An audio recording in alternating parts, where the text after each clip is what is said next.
There has been an Italian presence in New York for nearly 4 centuries. The first Italian arrived in New Amsterdam, as New York was then called. Peter Caesar Alberti crossed the Atlantic in 1635 and settled in Brooklyn. Italians contributed much to the United States as the nation grew. They formed the core of the first United States Marine Band, fought in the War of 1812 against the British, and worked as sculptors and architects on many of Washington, D.C.'s most important and beautiful public buildings. By the middle of the 19th century, the community had grown large enough to support the first Italian opera house in the country, the Astor Place Opera House.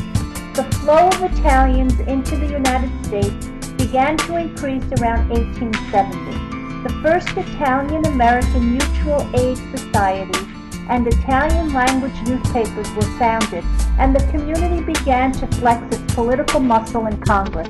While the Italian population of New York grew, quality of life in the old country was steadily deteriorating. Birth rates increased and death rates fell. Italy was becoming seriously overcrowded. Low wages and high taxes made making a living difficult, especially in the politically subjugated southern regions. While the Italian population of New York grew, quality of life in the old country was steadily deteriorating. Birth rates increased and death rates fell. Italy was becoming seriously overcrowded. Low wages and high taxes made making a living difficult, especially in the politically subjugated southern regions. In 1850, less than 4,000 Italians were reportedly in the United States. In 1880, merely 4 years after the influx of Italian immigrants migrating, the population skyrocketed to 44,000, and by 1900, 484,000 had arrived. From 1880 to 1900, Southern Italian immigrants became the predominant Italian immigrant and stayed that way throughout the mass migration.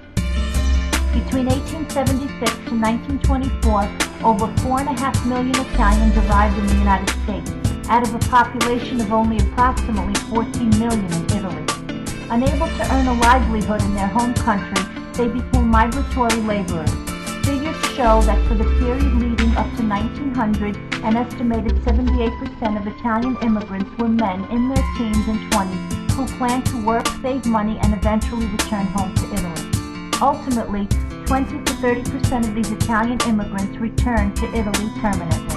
Two great immigrant centers were established during the 19th century in New York: Castle Garden and Ellis Island.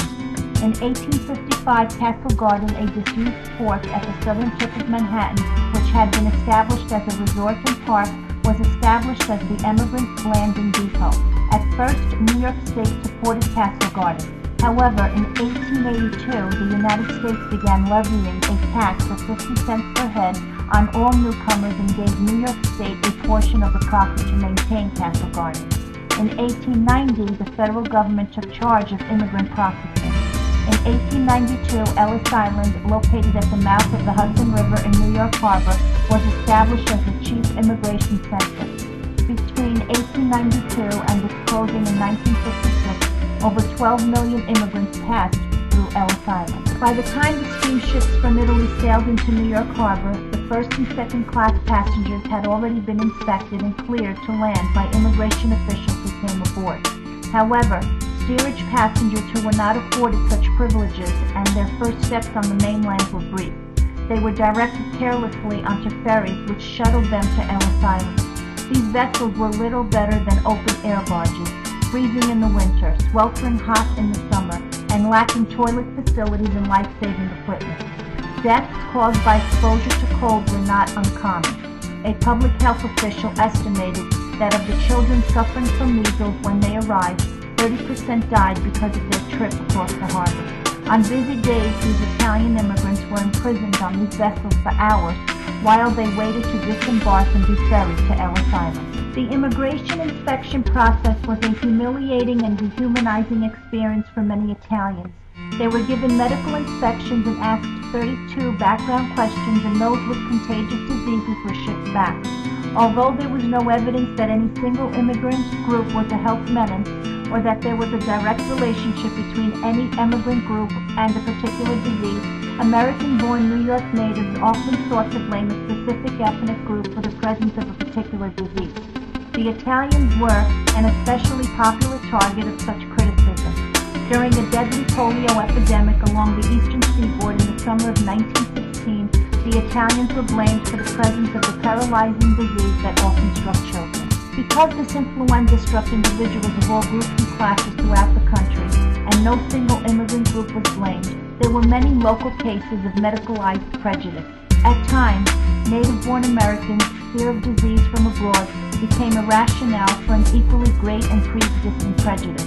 These native-born Americans labeled particular immigrant groups as the carriers of these specific diseases, rationalizing their prejudice with medical and public health arguments.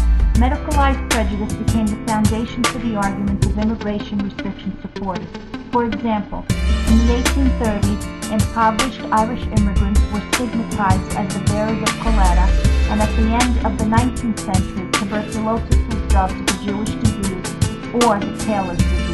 Italians who were impoverished workers from the southern provinces were frequently belittled by critics as unclean and unhealthy. Columbia University political economist Richmond Mayo Smith offered an unflattering Italian depiction of immigrants in New York tenements. Quote, huddled together in miserable apartments in filth and rags, without the slightest regard to decency or health, they present a picture of squalid existence degrading to any civilization and a menace to the health of a whole community. The first waves of arriving Italians were seen as clannish by the larger population, preferring to stick to their own kind rather than assimilate. But language and culture are hard stumbling blocks to overcome, especially in America's quickly growing cities, where competition for jobs and living space was fierce. Their Catholic faith also put them at odds with Protestant America and grouped them with other marginalized groups like the Mexicans of the South and the Irish of the North.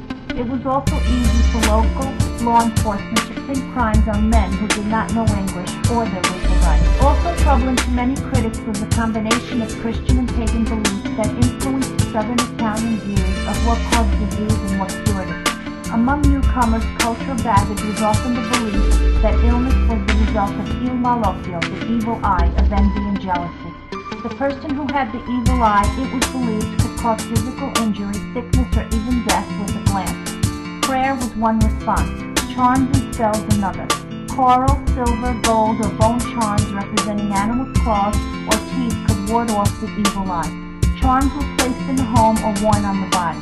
Back in their native villages, Southern Italians had coped with illness by applying folk remedies derived from a reservoir of folk traditions and customs, and by consulting specialists, such as witches, barbers, midwives, and herbalists. Physicians were expensive and often held in suspicion as overeducated outsiders. Such preferences and practices found their way into Italian immigrant enclaves in the United States. The relationship of Italian immigrants and their descendants to disease and medicine did not remain stagnant.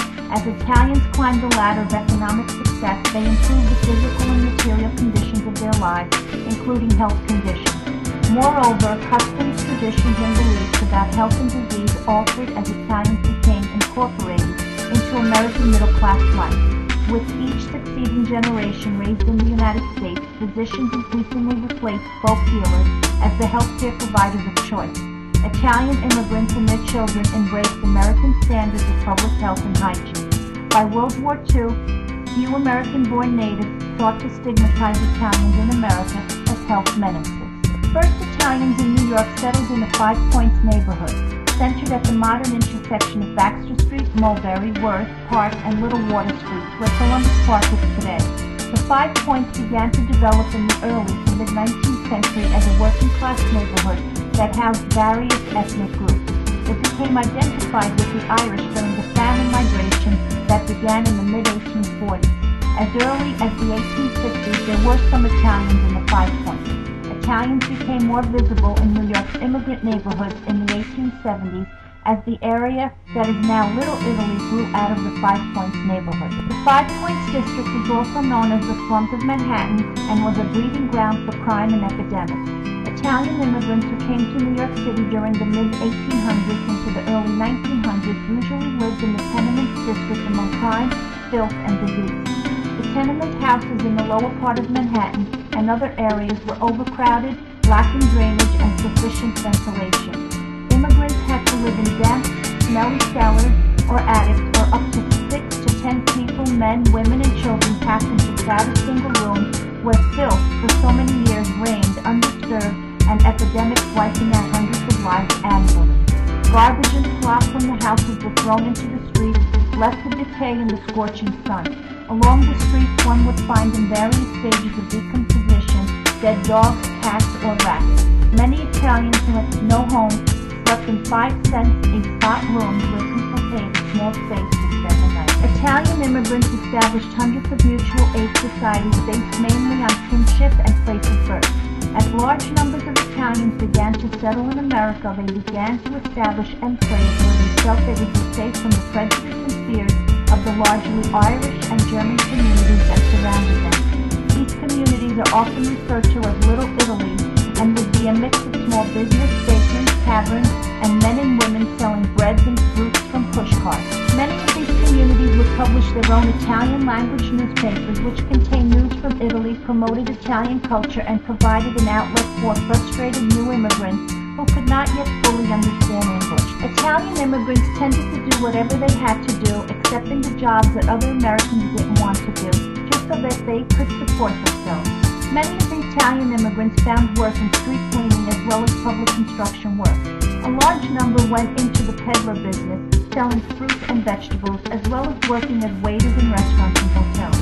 However, the idea that the United States streets were paved with gold was not entirely wrong for even the poor immigrants. There were many things that made poverty in the United States better than poverty in newly unified Italy, and led to many poor Italian immigrants emerging from poverty into the middle classes and beyond. Starting from the bottom of the occupational ladder working up, Italians worked jobs such as shoe shining, sewer cleaning, and whatever hard, dirty, dangerous jobs others didn't want. Even children worked at an early age, as in Italy, even at the expense of their education. The Italians were known for rarely accepting charity.